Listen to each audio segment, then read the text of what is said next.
Kita akan bercakap mengenai satu program. Ini berkaitan dengan program Jualan Keluarga Malaysia ataupun PJKM, yang mana dijangkakan dapat merancakkan ekonomi domestik pada tahun 2022 ini, dan juga program ini di bawah Kementerian Perdagangan Dalam dan Hal Ehwal Pengguna KPDNHEP. Jadi saya sangat berbesar hati untuk bercakap mengenai perkara ini. Sebentar saja lagi akan bersama dengan Encik Muhammad Hanif bin Asy'ari, Pengarah Sekretariat Perdagangan, Pengedaran dan juga Industri Perkhidmatan Kementerian Perdagangan Dalam Negeri dan Hal Ehwal Pengguna KPDNHEP, bersama dengan saya menerusi talian Skype untuk kita bercakap mengenai perkara ini. Assalamualaikum Encik Hanif. Waalaikumsalam, Tuan. Alhamdulillah. Mungkin secara mukadimahnya latar belakang mengenai program Jualan Keluarga Malaysia PJKM pada tahun 2022 ini. Bagaimana? Cik, silakan. Terima kasih Ridwan, terima kasih Selamat Pagi Malaysia sudi menjemput kami di KPDNHEP untuk menceritakan sikit berkenaan dengan program Jualan Keluarga Malaysia tahun 2022 ni. Untuk makluman Ridwan dan penonton semua, program Jualan Keluarga Malaysia ni sebenarnya kita dah bermula pada tahun 2000 lagi.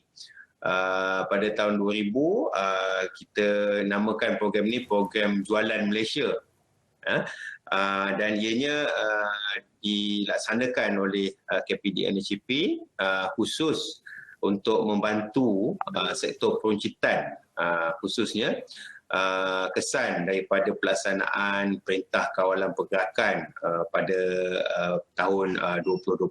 Kalau kita masih ingat kita melaksanakan PKP, Perintah Kawalan Pergerakan yang pertama. Susulan daripada itu banyak sektor-sektor peruncitan yang terpaksa ditutup untuk di bawah Perintah Kawalan Pergerakan ni. Jadi tujuan untuk memulihkan semula sektor peruncitan dalam negara ni, Kementerian Perdagangan Dalam Negeri, Hal Ehwal Pengguna khususnya telah melaksanakan program PJM yang pertama. Bagi tahun 2022 ini, kita berpandangan yang program ini perlu diteruskan dan dijenamakan sebagai Program Jualan Keluarga Malaysia, mengambil aspirasi keluarga Malaysia yang dibawa oleh Yang Amat Berhormat Perdana Menteri kita.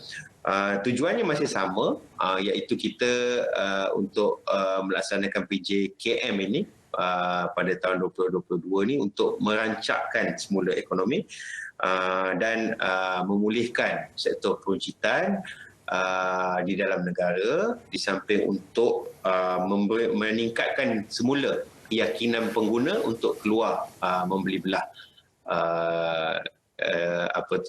susulan daripada pelaksanaan PKP baru-baru ini.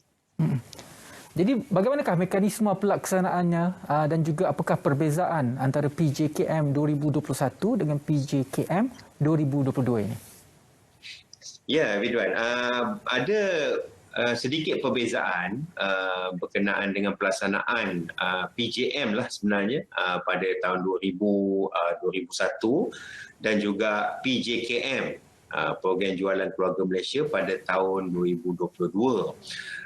Untuk makluman Ridwan, PJKM untuk tahun 2022 ni kita telah mulakan lebih awal, iaitu pada 2 Disember tahun 2021, iaitu kita laksanakan yang dirasmikan oleh Yang Amat Berhormat Perdana Menteri di kawasan Kerinci, Kuala Lumpur.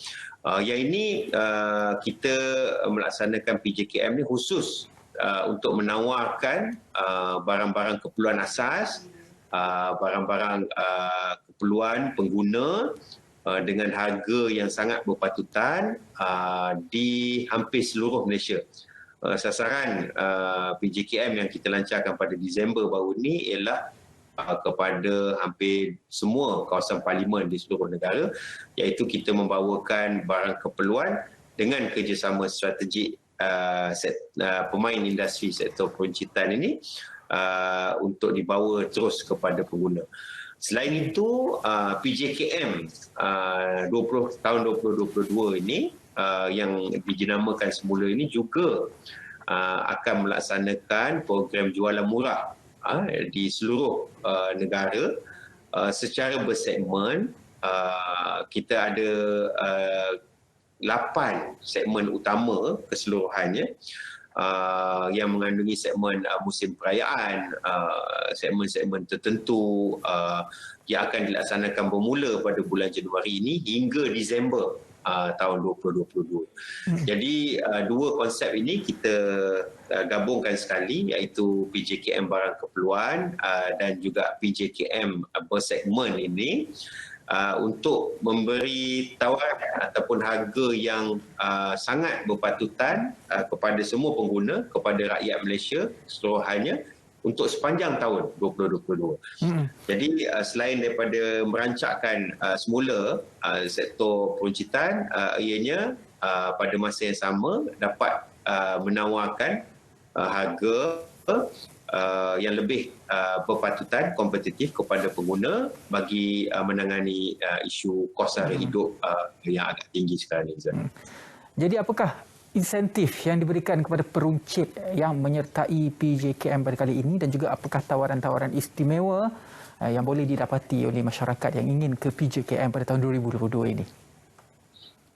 Ya, untuk makluman Ridwan dan juga penonton, untuk PJKM tahun 2022 ini kerajaan telah bersetujulah di bawah bajet 22 seperti yang diumumkan oleh Menteri Kewangan baru-baru ini. Kerajaan telah memperuntukkan sejumlah 10 juta ringgit untuk memastikan program PJKM 2022 ini dapat dilaksanakan dengan jayanya lah pada tahun 2022. Jadi antara insentif yang sedang dalam perancangan pihak kementerian ialah promosi berterusan sepanjang tahun, yang mana ada segmentation itu nanti, segmen-segmen PJKM itu nanti akan melibatkan promosi besar-besaran lah yang akan dilaksanakan oleh pihak kementerian dan juga agensi kerajaan seperti Tourism Malaysia dengan kerjasama strategik pemain industri. Jadi promosi ini penting dan kita harap dengan sokongan promosi ataupun kempen oleh kementerian dan juga kerajaan, ianya akan dapat lagi meningkatkan pengguna untuk keluar membeli belah. Selain itu, kementerian juga sedang merancang untuk mengadakan inisiatif berbentuk e-vouchers, yang mana e-vouchers ini akan diedarkan ataupun distribute kepada pengguna bagi menggalakkan mereka keluar membeli belah. Yang ini pun akan dilancarkan tidak lama lagi. Jadi insentif-insentif ini kita harap akan dapat membantu untuk mencapai objektif PJKM tahun 2022 ini, iaitu memulih, merancak dan juga menghidupkan semula to revive retail sektor ataupun sektor peruncitan dalam negara. Dari segi mekanisme, bagaimana ia akan dijalankan? Adakah ia akan dijalankan secara berkala mengikut jadual-jadual yang telah ditetapkan ataupun bagaimana? Ya, Ridwan. Untuk PJKM ini, seperti yang saya maklum awal tadi, kita melaksanakan dua konsep yang berbeza dengan dua mekanisme yang berbeza. Yang untuk PJKM barangan keperluan itu yang mana sedang dilaksanakan, yang mana seperti yang saya maklumkan tadi bermula pada Disember, insya-Allah dia akan berakhir pada Mac. Yang ini mekanismenya kita melaksanakan dengan kerjasama strategik dengan pemain-pemain peruncitan, sektor peruncitan dan juga agensi-agensi kerajaan seperti Fama, Nikmat dan juga Nafas untuk membawa barang-barang keperluan itu terus kepada pengguna di kawasan-kawasan parlimen di seluruh negara. Bagi PJKM bersegmen yang akan kita lancarkan tak lama lagi, insya-Allah, Ridwan, Yang ini mekanismenya kita akan mengadakan kerjasama strategik dengan pihak pemain industri, khususnya persatuan-persatuan peruncitan seperti Malaysian Retail Associations, Malaysian Retail Chain Association dan juga Persatuan Pemilik Kompleks Malaysia, dan juga kerjasama strategik dengan Kementerian Pelancongan, Tourism Malaysia untuk mempromosi jualan yang akan dilaksanakan sepanjang tahun. Bermula daripada Januari, kita tak lama lagi kita ada Raya Cina, Tahun Baru Cina. Sudah bermula jualan-jualan murah di premis-premis ini, yang mana kita akan mengadakan promosi yang berterusan sehingga Disember 2022. Dari segi sasaran nilainya, berapa yang disasarkan untuk PJKM pada tahun 2022 ini? InsyaAllah, Idwan, Kementerian untuk PJKM 2022 ni kita mensasarkan nilai jualan sektor peruncitan pada tahun 2022 ni untuk mencapai sehingga 500 bilion ringgit Malaysia. Kita harap melalui promosi yang berterusan dan juga kerjasama semua pemain-pemain industri dan juga sokongan rakyat dan pengguna, kita dapat membantu mencapai sasaran 500 bilion ini pada penghujung tahun 2022. Dari segi perancangannya pula bagaimana untuk sepanjang tahun, dan mungkin ada perancangan untuk tahun 2023 PJKM ini untuk diperluaskan lagi ataupun bagaimana? Ya, untuk 2022 ni, Duan, mungkin saya boleh maklumkan sedikitlah perancangan kita. Sehingga Mac ini kita akan teruskan dengan PJKM berkonsepkan barangan keperluan itu. Sedang berlangsung sekarang, bermula daripada Disember sehingga Mac. Kemudian dalam pada masa yang sama, kita akan mulakan terus PJKM bersegmen ini, yang menawarkan jualan murah di premis-premis peruncitan mengikut segmen perayaan. Pada Januari ini kita akan mulakan dengan segmen Tahun Baru Cina, kemudian diikuti dengan segmen perayaan Hari Raya Aidilfitri pada pertengahan April, kemudian diikuti oleh segmen Gawai dan Keamatan pada penghujung Mei. Seterusnya kita ada PJKM Mega. Ini yang kita sangat fokus untuk kita laksanakan bersama-sama dengan kerjasama Tourism Malaysia. Ini kita menawarkan jualan besar-besaran sempena Hari Malaysia dan juga Hari Kemerdekaan nanti pada sekitar Ogos dan September. Diikuti dengan PJKM perayaan Deepavali pada Oktober, dan seterusnya year-end sale ataupun segmen PJKM Christmas pada Disember hujung tahun nanti. Okey.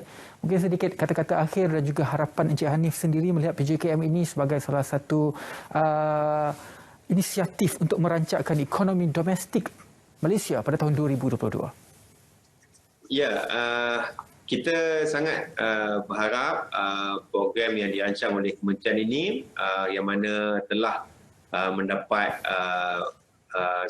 kerjasama yang baik sejak tahun 2000 di antara kementerian, pemain-pemain industri dan juga agensi-agensi kerajaan yang lain dapat diteruskan dengan jayanya pada tahun 2022 ini melalui kerjasama strategik dan berterusan.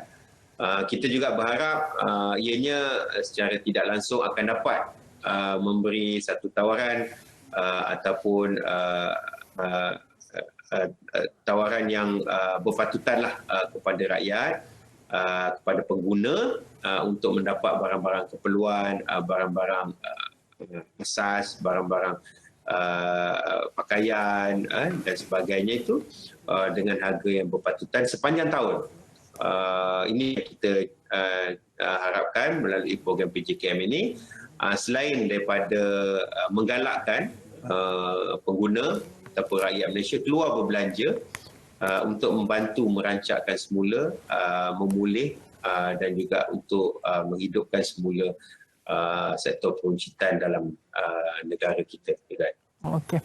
Terima kasih banyak-banyak kepada Encik Muhammad Hanif bin Asy'ari, Pengarah Sekretariat Perdagangan dan Pengedaran dan Industri Perkhidmatan Kementerian Perdagangan Dalam Negeri dan juga Hal Ehwal Pengguna, memberi kita pencerahan mengenai program jualan keluarga Malaysia. InsyaAllah sama-sama kita sokong dan juga sama-sama kita rancakkan lagi ekonomi domestik untuk tahun 2022 ini.